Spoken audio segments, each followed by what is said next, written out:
장정호 교수께서 최근에 법무사를 통해서 비천득 선생님의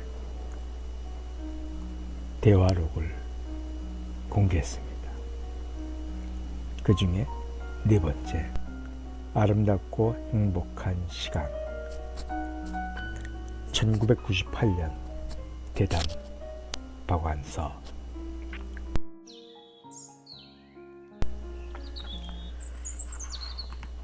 저는 잔뜩 허접 쓰레기만 모으고 있는 것 같아요. 박 선생님 글이 참 좋아요. 창밖은 봄에 나오는 여주인공 길리는 얼마나 순수하고 깨끗한지 몰라요. 또 연인들이란 작품도 두고두고 생각나요. 그 글이 유신시대였던 1974년에 발표되었는데 당시 정황을 어쩜 그리 꼭 집어서 표현했는지.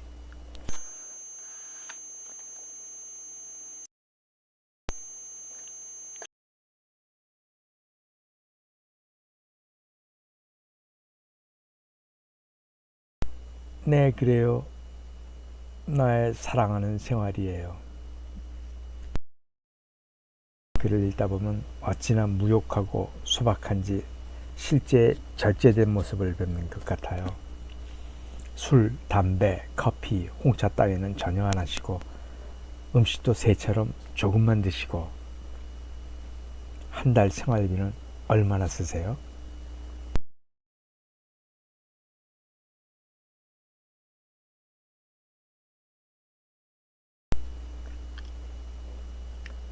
별로 들 게 없어요.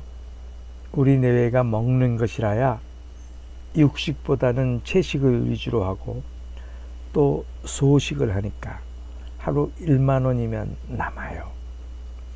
옷은 평생 입을 것들이 있으니까 전혀 돈 들 일이 없고요. 아들애가 작아진 옷을 주기도 해요.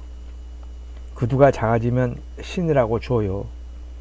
아들애가 몸이 나는지 옷이나 구두가 자꾸 작아지는 모양인데 내겐 여전히 맞으니까. 넥타이도 요즘은 넓은 것이 유행인가 본데 난 좁은 것이 좋거든요. 그러니까 아들애가 좁아서 자기는 안 매는 넥타이도 주죠. 그 밖에 파출부 아줌마가 일주일에 서너 번 오니까 거기서 돈이 좀 들고 가끔 제자들과 나가서 좋은 것 먹을 때가 있어요. 먹고.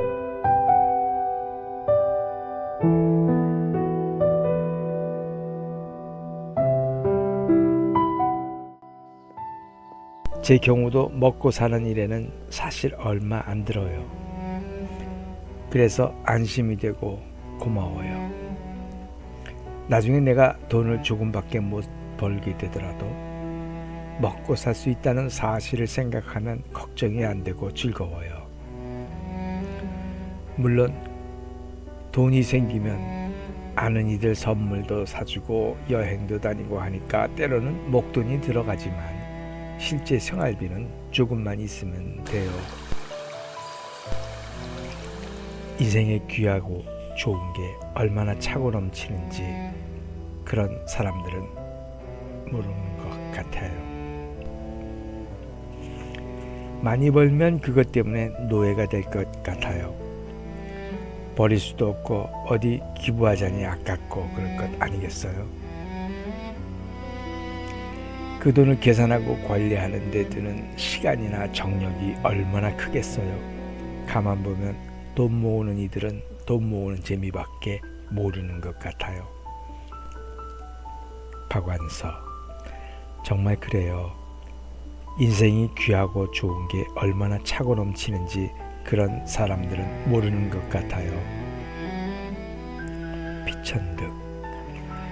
그런데 저더러 소박하다 검소하다 하지만 전혀 안 그런 것도 있긴 해요. 사치스러운 면도 있어요.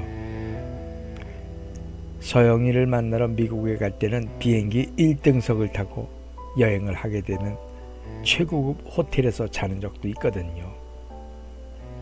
박완서 웃는다.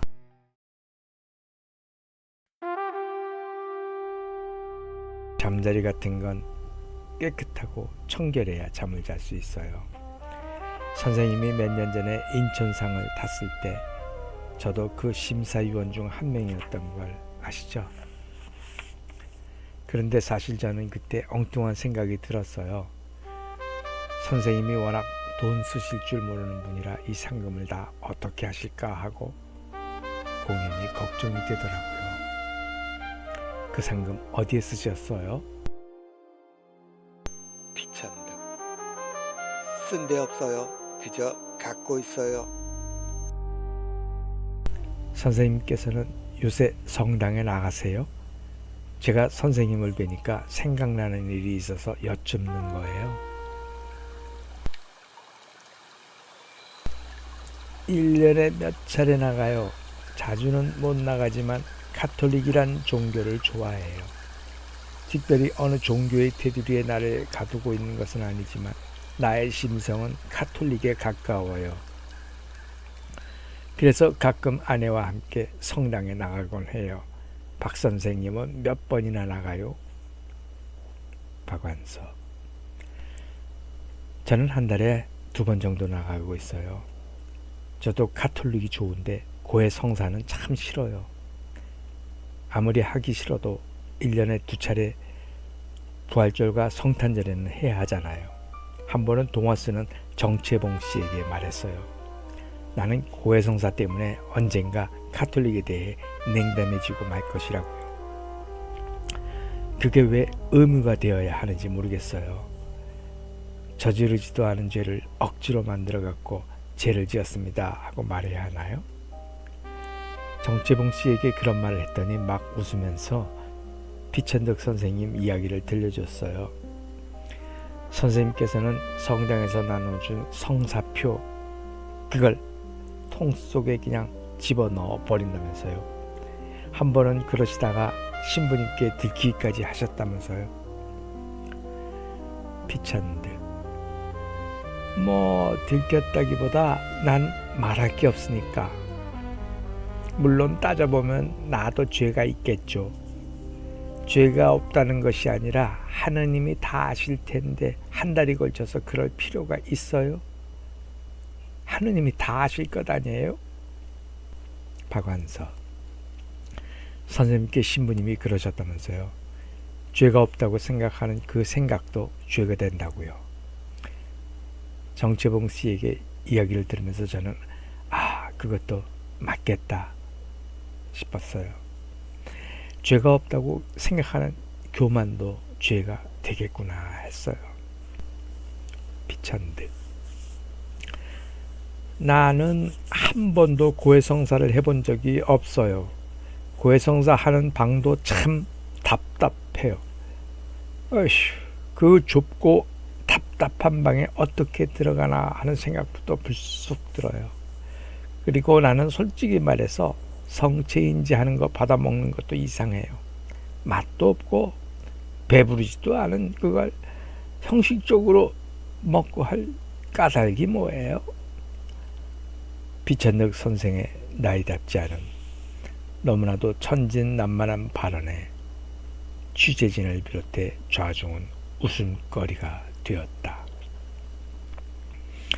박완서. 하느님도 마음속으로는 음식을 위아래 없이 풍족히 나누어 먹고 즐기는 것을 더 좋아할 것 같아요. 저는 교회들이 너무 커지다 보니까 모든 것이 형식적으로 흐르게 된 것 같아요.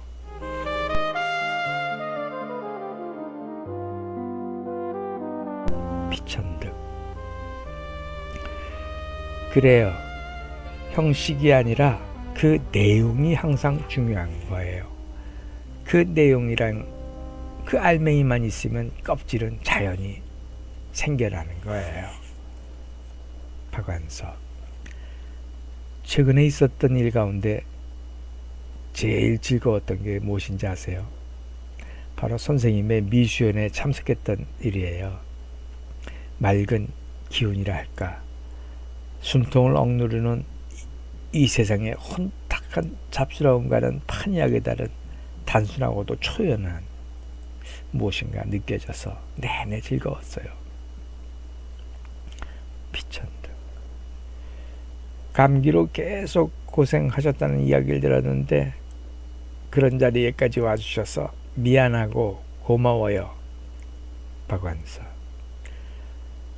그 자리에서 선생님을 보면서 사람이 저렇게 늙을 수도 있구나 하고 생각했어요. 선생님의 늙음은 길어도 좋을 만한 늙음으로 여겨지니 신기해요.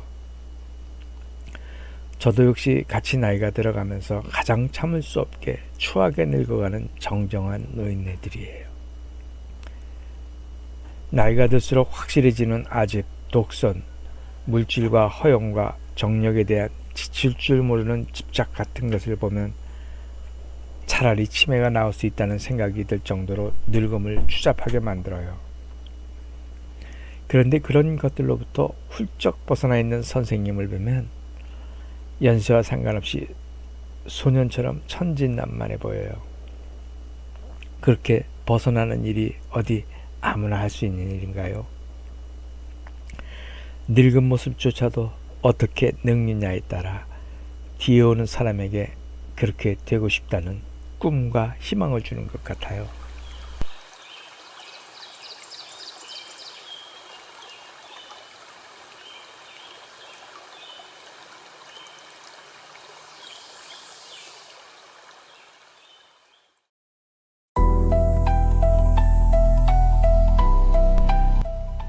늙어서 죽는다는 것은 누구에게나 결국은 와요. 주위를 둘러보면 죽음을 미리 준비한다고 수위도 맞추고 몇자리도 봐두고 그러질 않나. 단 1분 1초라도 더 살겠다고 이런저런 좋다는 것은 다 찾아 먹으면서 갖은 안간힘을 쓰고 걱정을 하고 그러는데 도무지 알 수가 없어요. 어차피 오는 것. 그럴 까닭이 어디 있어요. 내 머릿속에는 늙음이나 죽음에 대한 걱정이 없어요. 어떻게 늙어야 하는가를 많이 생각해요. 저는 자신을 본질적으로 명랑한 사람이라고 여겨요. 그리고 늙어서도 그것을 잃어버리지 않고 싶어요. 늙었다고 괜히 권위를 내세우거나 무게를 잡고 엄숙해지고 뻣뻣해지는 사람들은 정말 보기 싫거든요. 그래봤자 위선이고 가식이고 불행만 자초할 뿐이죠. 그럼요. 차라리 그 시간에 소중한 일을 하나라도 더 하면서 밝고 즐겁게 사는 게 100번 낫지요. 미수연의 다음 이야기는 미수연에 참석하지 못한 가장 사랑하는 딸 서영이에 대한 이야기와 함께 그리고 두 아들에 대한 편지 이야기와 그분 나름대로의 사랑을 전하는 방식에 대해서 이야기가 계속됩니다. 항상 정직하라. 남에게 관대하라. 작은 인연을 소중히 여겨라. 우리 둘째 아들 피수용 박사가 받은 최고의 유산입니다. 다음 편 기대해 주세요.